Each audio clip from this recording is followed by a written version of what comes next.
A Date with Judy, starring Louise Erickson as Judy and John Brown as father. Hello? Hello, Judy.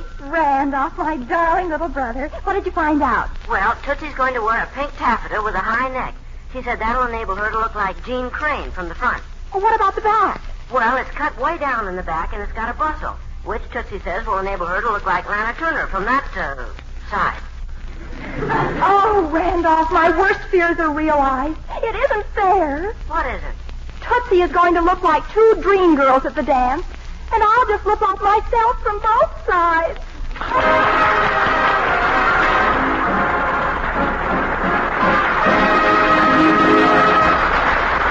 That's Judy, folks. Judy Foster, the lovable teenage girl who is close to all our hearts. There's a nice, peaceful evening at the Fosters for Judy's father, mother, and kid brother Randolph until Judy says... Father, Yes, Judy? I have approached a crisis, and you are the only person who can help me. Oh, really, dear? Yes, Father. I'm facing destiny. Destiny. Yeah, she faces it once a day and twice on Sundays. Randolph. Mother, will you please speak to your younger child? Of course. Good evening, Randolph. Good evening, Mother. Oh, Mother, you never discipline him. Well, what's bothering you, Judy? Well, Father, tomorrow night I am going to be a member of the most intellectual gathering of any gathering I've ever been a member of. You are? Mm-hmm. I'm going to attend the Gregory Hickson lecture. Oh, Gregory Hickson. Who's he? Well, Melvin, don't you know he's the authority on international relations? Oh, yes, of course. International relations. Do you suppose they're worse than our Ashtabula relations? Randolph, really, if that's the best you can do, just don't try. That is the worst joke I have ever heard. It certainly is, Randolph. I didn't even like it when your father told it 12 years ago. Father, I feel I simply cannot go to this lecture without assistance from you. It's so terribly intellectual. I really need your help. Oh. Intellectual, huh? Well, now, Judy, I wouldn't say I was any George Bernard Shaw. I wouldn't say that either. No, but it is true, Judy, that I do try to keep abreast of the times on literature, art, politics, all the important things. I know you do, Father. Oh, yes, indeed. Everybody should keep up on things. None of us should miss going to lecture. Why, when you realize how lucky we all are to have the opportunity of improving our minds. Well, Judy, I'm proud of you for taking such an interest in the worthwhile things. Oh, thank you, Father. Now, what shall I explain to you? Art? Politics? Music? What would you like to discuss first? A red raincoat. A red raincoat? Mm-hmm. It's in the Bonton window, and it's just darling, Father. And it's just the thing to wear to the lecture tomorrow night, in case of rain. Well, it's not going to rain, and that's fine. Oh, Father. Well, anyway, Judy, if it does rain, your father can let us out in front of the auditorium, and we'll wait for him in the lobby. Yes, that's right. Wait for me? What lobby? Well, Melvin, Judy just told you. The Gregory Hickson lecture tomorrow night at the Civic Auditorium. I thought it was Judy who was going. What's it got to do with me? Well, I bought tickets for all of us. I assumed, of course, Melvin, that you'd want to go. A man who keeps up on things like you, Father. Oh, I do. But, well, Dora, it might rain. Well, now, Melvin, a little rain wouldn't scare you, would it? How long is the lecture going to last? Well, I don't know. An hour, I guess. Oh, just an hour. Well, then, of course, I'll be glad to go. And then 2 hours for discussion. I wouldn't miss it for you. 2 hours for discussion? Oh, no. Oh, when you realize how lucky we are to have the opportunity... Never mind, Rand. Dora, when did you say this lecture was? Tomorrow night. Tomorrow night. Oh, tomorrow night. That's Wednesday. The day before Thursday. Oh, Dora, I am sorry, but I'm not going to be able to go after all. Oh, this is a shame. Why not, Melvin? I have a previous engagement. Which he will make as soon as possible. That's not so, Randall. You know, I told you, Dora, we were redecorating the lodge for the Benevolent Order of Bison. Yes? Well, the boys thought they could save the lodge some money if we all got together and did it ourselves. And Wednesday night is the night 4 of us are going to pay. Oh, Melvin, couldn't they get along without you? Dora, would you want me to shirk my duty? No. It's my obligation. They're counting on me. They need me. Your father needs them. Well, Melvin, if you feel you absolutely have to go. Oh, I do, Dora, I do. I'm really sorry. Now, you and Judy be sure to take very careful notes so you can tell me all about it. I wish I could go, too. Oh, well, cheer up, Melvin. It's such a disappointment. Well, what if you do miss one lecture? I bought season tickets, and there are 9 more in the series you can go to. Oh.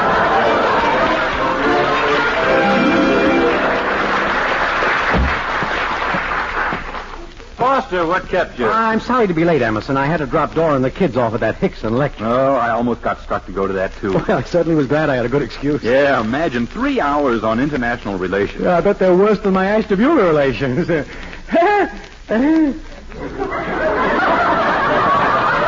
get it, Emerson? I get it. Oh, you do? Yes. Well, hand me a paintbrush and I'll get to work. Foster, the darndest thing happened tonight. It did? Yeah. Nobody remembered to buy brushes. No kid. And here we all were, and our wives were all at the lecture. Yeah. We thought it would be so lonesome if we all just went home and sat. And we couldn't go back and interrupt the lecture once it started. No, we couldn't do that. So the other boys were waiting for us in the card room. Foster, how did you guess?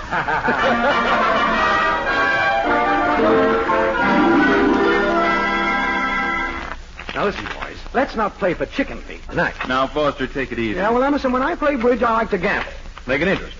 Now, Whiteman? Yeah, I'm with you. How about you, Peters? You name it. Attaboy. Shall we say, an 80th of a cent?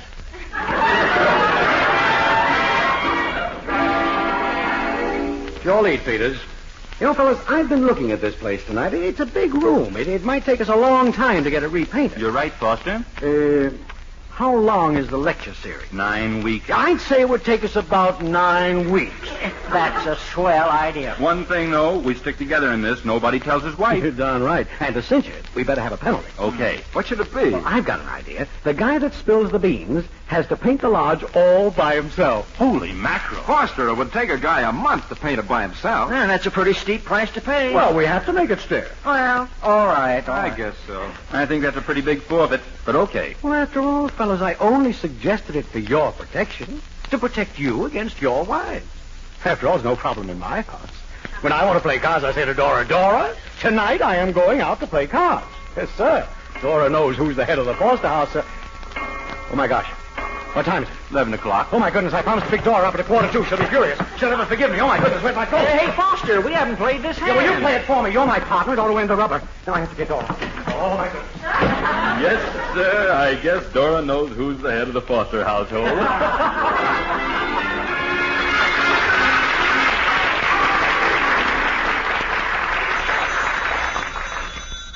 Hello? Hello, Foster. This is Whiteman. Oh, Whiteman, yeah, I was just going to call you. How'd I do last night? Well, Foster, I hate to tell you this. Uh-oh. Bad news. Yep, you paid for the party. I did, huh? What'd I lose? 13 cents. Oh, had me worried there for a while. Pay Emerson. Emerson? Yes, he had the ace, king, queen, 6 times of diamonds. Oh. Yep, we went down 4 tricks on that hand you walked out on. 6 diamonds. Wouldn't you think he'd have bid them? Yeah, well, I can see why he kept still. Well, I'll see you next Wednesday. Okay, Foster? Oh, sure. Remember now, mum's the word. Father, are you through with the phone? Judy, how long have you been there? Oh, I just came in this minute. Oh, well, that's fine, Judy, fine. Welcome home. Thank you. I've got to make an important call to Mitzi regarding clothes. Oh, Father, Yes, Judy. who's buying diamonds? Diamonds? What diamonds? Well, when I walked in the room, I heard you mention 6 diamonds. And naturally, when a girl hears about diamonds, she can't help but listen. Diamonds are so expensive. They certainly are, Judy. Are you, Father? Am I what? Are you buying the diamonds? Who, me? Mm-hmm. Is it a surprise? Yes, it certainly is. I heard you say mum's the word. I did? I said that? Yes, Father. Judy, all right, I'll tell you, but you mustn't breathe a word of it to anybody. Oh, I won't, Father. You see, we fellas... No. It was this way. Ed Emerson is buying his wife a diamond bracelet for their wedding anniversary. He is? A diamond bracelet? I can't believe it. Neither can I. Oh, but that's wonderful, a diamond bracelet. Oh, it's so romantic. It's such an imaginative gift. It certainly is. Now, remember, Judy, not a word of this to anybody. Oh, Father, you know how I am with a secret. Randolph, be honest with me. Do you think I'll ever be a woman of mystery, intrigue, and exoticness? Well, to be honest with you, Judy. Randolph, I've changed my mind. Don't answer that question. Judy. Yes, Mother? I'm going out, dear. Mrs. Emerson called and wants me to drive her to the club. All right, Mother. She let Miss Emerson take the car today. It's their wedding anniversary. Now, there's a present for you. She hasn't gone to the club in a year. I don't see why she had to pick the day to go. She probably wants to show off her diamond bracelet. Her what? Well, the diamond bracelet Mr. Emerson's giving her for their anniversary present. He is? Yes, Father told me. Only it was a secret. It certainly was. Randolph, I wouldn't have said anything about it. Except that if today's her anniversary, obviously Mr. Emerson has given it to her already. So, obviously, everybody will know about it anyway. With Mrs. Emerson, obviously. Well, it's all right to tell me, Judy. You know how I am with a secret. Oh, I knew it'd be safe with you, Mother. Come on, Randolph. Where are we going? To my boudoir. I'm going to try on some new eyelashes, and I want you to tell me which length is most alluring. Oh, the things I do for you.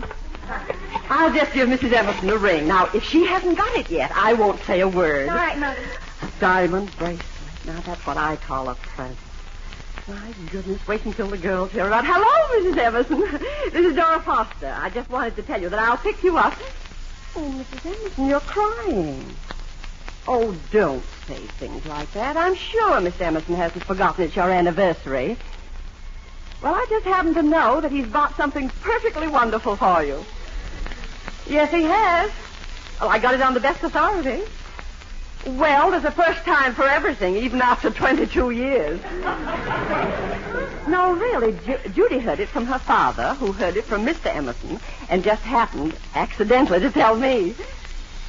Well, all right, but if I tell you, promise not to let on to Mr. Emerson that you know until he gives it to you. All right? It's a diamond bracelet. What do you think of that, Mrs. Emerson? Mrs. Emerson? Oh, good heavens, I think she's fainted.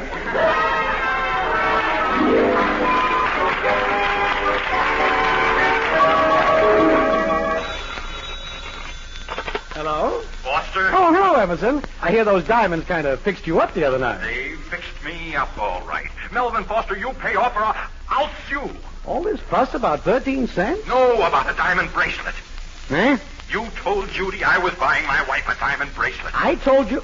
Oh, that. Oh, Emerson, that was just a little joke. Ha ha. Ah, yourself. Well, I had to tell Judy something. See, she came in while I was talking to Whiteman about your diamond hat. Now, if I told her the truth, think what would have happened. Think what has happened. Now my wife expects a diamond bracelet. And as long as you were so generous with my money, you can just go right out and buy her one. Oh, now, Emerson, don't be ridiculous. I can't afford a diamond bracelet. Okay, then. If that's the way you feel about it, you can paint the lodge. Huh? Yes, sir, you can paint it all by yourself, too. That was the deal. Well, I can't take time off from my business to paint the lodge. Oh, now, look, explain to Mrs. Emerson. Tell her how Judy makes things up. Tell her it was all a mistake. Tell her... You tell her. I dare you. All right, I will. I'm not afraid of her. I'll just go right up and I'll say, Mrs. Emerson. I'll say, Mrs. Emerson. Yes, Emerson. Foster, go on. How much does the diamond bracelet cost?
back to A Date with Judy.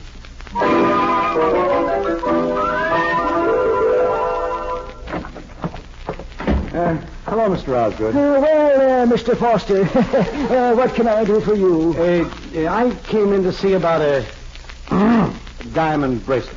A diamond bracelet, Mr. Foster? Something sort of distinctive, but modest. I have just the thing for you. It's beautiful, custom-made, exquisite. That sounds fine. And seeing that it's for you, Mr. Foster, I'll let you have it at half price. Well, that sounds good. Here it is, right here. Yes. And to you, the price is... Yes. $5,000. Well, A special bargain to you. yes. I'll tell you, Osgood, I never believe in taking advantage of anybody. I don't feel I should accept the sacrifice. Oh, now, Foster... show me something else. Something not quite so beautiful.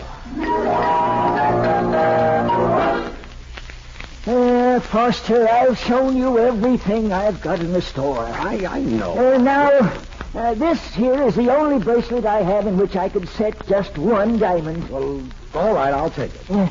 Fine. Oh, say, I just happened to think. Guess what? You won't have to use one of your diamonds. I won't? No, I just remembered I've got a perfectly beautiful diamond chip in an old stick. Diamond chip? Yes, sir, you can put that in. That'll look positively distinctive. Unique. Don't you think?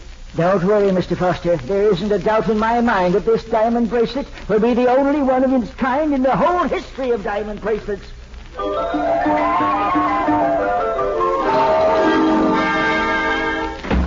Hello, Mr. Osgood. Hello, Judy. How are you, Randolph? Oh, I'm feeling a little middle-aged today.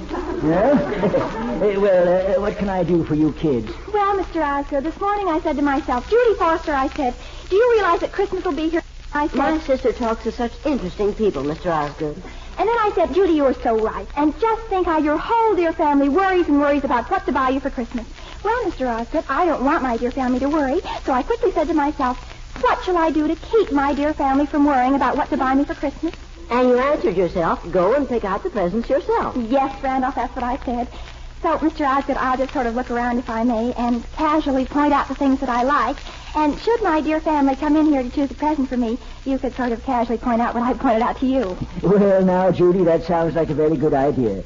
Start pointing. I knew you'd understand, Mr. Osgood. Sure, Judy. I've got a daughter myself. Say, incidentally, you tell your father I'll have that diamond bracelet ready earlier than I thought. Diamond bracelet? My father? Yes, he picked one out this afternoon. My father did? Yeah. Are you sure? I'm sure. He spent the whole afternoon here. Oh, come on, Randolph. But, Judy, aren't you going to choose your Christmas presents? No, there's something I have to do. Thank you for everything, Mr. Osgood. I'll see you tomorrow. Okay, goodbye, kid. Randolph, I have a horrible premonition. Well, take a glass of cold water. It'll probably go away. When Father told me Mr. Emerson was buying a diamond bracelet for Mrs. Emerson, he looked very peculiar. Oh, well, looks aren't everything. After all, Father does have a kind heart. I don't think he was telling the truth. Judy, our father? Yes. And this confirms it. Randolph, I have just added 2 and 2. What'd you get? Father is really buying a diamond bracelet for Mother. Come again? Oh, certainly. He just made that up about the Emersons. But why would he do that? Well, he was afraid I'd tell Mother and spoil a surprise. Well, it's possible. But, Randolph, wasn't that silly of him? He should know how I am with a secret. Hello, Mother. Hi. Hello, children. Judy, Mrs. Emerson's never been so excited about anything in her life as she is about her diamond bracelet. She got it? No, but she's going to. She is? Judy, what do you mean? You said she was going to. Mother, you mean you told her? Well, yes, dear, I didn't intend to, but I was practically forced into it. And then she was so surprised she fainted. Imagine, fainting. But, Mother, that's horrible. You see, I made a mistake. It isn't Mr. Emerson who's buying the diamond bracelet. It isn't? No, it's Father. He's buying it for you. What? Randolph, help! Mother's fainted.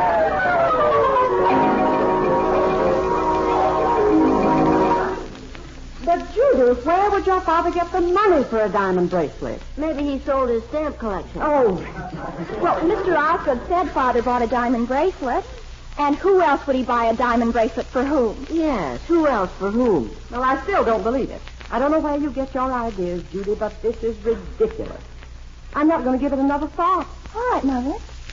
Judy, Yes, Mother? do you suppose I could still get into my black lace dress?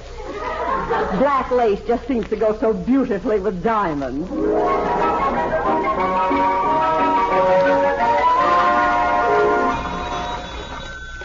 Hello? Oh, Foster, say, this is Whiteman. I hate to bother you at your office, but will you do me a favor? Sure, what is it? Well, you know, I'm in charge of all the furniture and stuff at the lodge while the redecorating is going on. Yeah? Well, I've been asking the different fellows to store some of our better things at their houses. Well, I'll be glad to take anything you want. I have plenty of room. That's swell. You can have the bison head. The bison head? Oh, now, Whiteman, I'd certainly hate to have that thing staring me in the face every morning. Well, that's the way we all felt. None of us wanted to do it, so the best thing we could do is to give it to the low man in the poker game each week. Oh, now, Whiteman. Now, Melvin, it's for the lodge. Oh, I know, but... Hey, it's our emblem. Yes, but... You should be proud to keep it, just as a matter of sentiment. Yeah, well, maybe it'll come in handy if there's another meat shortage. Okay, Whiteman, I'll take it. Thanks a lot, Melvin. I sure appreciate it. I sent it over to your house a little while ago.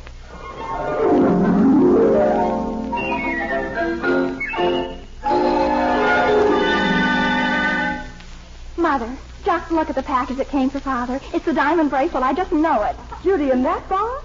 Who'd ever wrap a diamond bracelet in a box that huge? Father. Yes, Mother. Why, you know how Father likes jokes. Particularly old ones.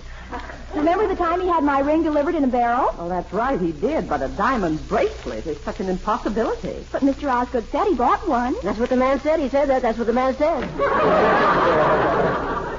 Hello, everybody. Father, you're home. Randolph Father's home.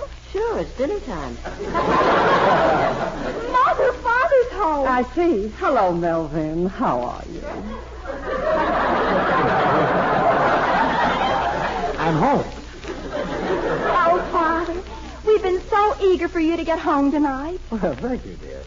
Dora, did a package come this afternoon? Yes, Melvin, it came. Dora, I feel I should explain about it. I hope you won't think it's foolish. Oh, Melvin. You see, I just couldn't refuse. After all, it was a matter of sentiment. Sentiment. Oh, Mother, I told you. Oh, Melvin. Sentiment. And Dora, I'm sure it won't worry you long. Well, what do you mean by that, dear? The finance company's going to take it back. If you don't want it around, maybe you can store it in the attic. Oh, Melvin, you and your little joke. Now, Melvin, you know I'm going to love it. You are? Why, of course I will. My goodness, what woman wouldn't? I can think of several. Well, what other woman in town has one? Well, yes, that's true, but... Oh, don't think I'm not going to show it off. I'm going to wear it tonight, tomorrow night, and every night. And, Father, Mother says if I'm careful, I can borrow it sometime. Good heavens. Imagine me, Judy Foster, wearing diamonds. Diamond? What diamond? The diamonds in the package that came this afternoon. Diamond? That's a bison head. For a bracelet? No, for the mantle. It belongs to the lodge, and I have to keep it until, for a little while. Oh, Judy, and you thought it was a diamond bracelet. A diamond bracelet? But, Mother, I really... Oh, Judy, how your imagination does run away with you. Oh, it never runs quite far enough. And I was going to wear it tonight and every night. Well, it'd certainly be something you in false faces. Well, this is the most ridiculous mix-up that this family's ever had. Melvin. Yes, sir. Just whom did you get the diamond bracelet for? The diamond bracelet? Yes, Father. The one you got for Mr. Osgood. Mr. Osgood? Oh, Osgood. That diamond bracelet. There's so many diamond bracelets in Father's life. Well, Melvin? Yes, I didn't get that one for you, Dora. I bought it for Mrs. Emerson. What'd you say? Yeah, I mean, I picked it out for Ed Emerson to give to Mrs. Emerson. He felt he needed some help. Oh, Melvin, I'm so sorry. I should have figured that out myself. I don't know why I ever listened to Judy in the first place. After all, I know that you couldn't buy a diamond bracelet. No, of course not. Where would you get the money? Where would I? I'll get it. Now, don't look so unhappy, Melvin. Diamond bracelets certainly don't fit our budget. You know, Dora, you're certainly being swell about this. I wish I could buy you one. I know you do, dear. All right, I'll ask him. Father? Yes. Mr. Osgood's on the phone. Mr. Osgood? Yes. He says Mrs. Emerson didn't like the diamond bracelet you picked out for her one single bit. Oh, Melvin, isn't that a shame? Now she's picked out a more expensive one, and Mr. Osgood wants to make sure you're willing to pay for it. What? Oh, my. Mr. Emerson says it's your problem, Father. What do you want me to tell him? Judy, you tell Mr. Osgood your father will talk to him later, much later. First, he's going to have a little talk with me. Oh, Dora.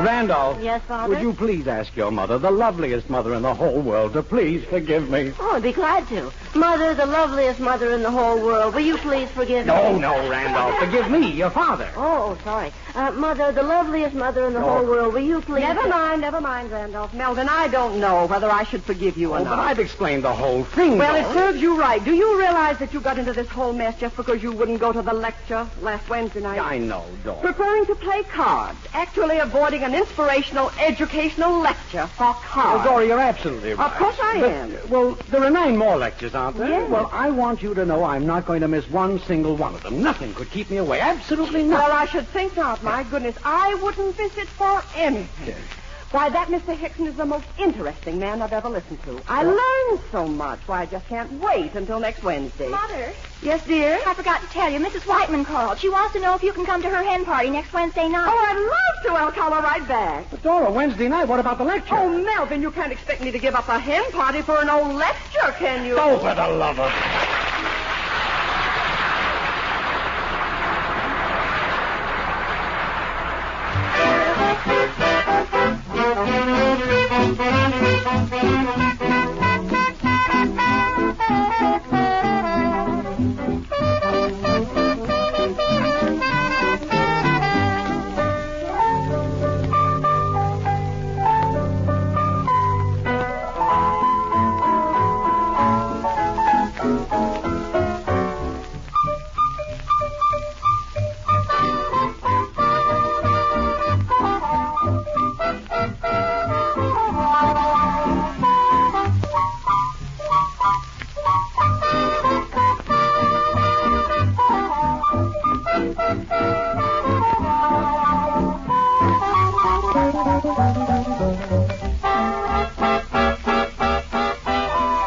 Judy, starring Louise Erickson as Judy and John Brown as father, has come to you through the worldwide facilities of the United States Armed Forces Radio Service, the voice of information and education.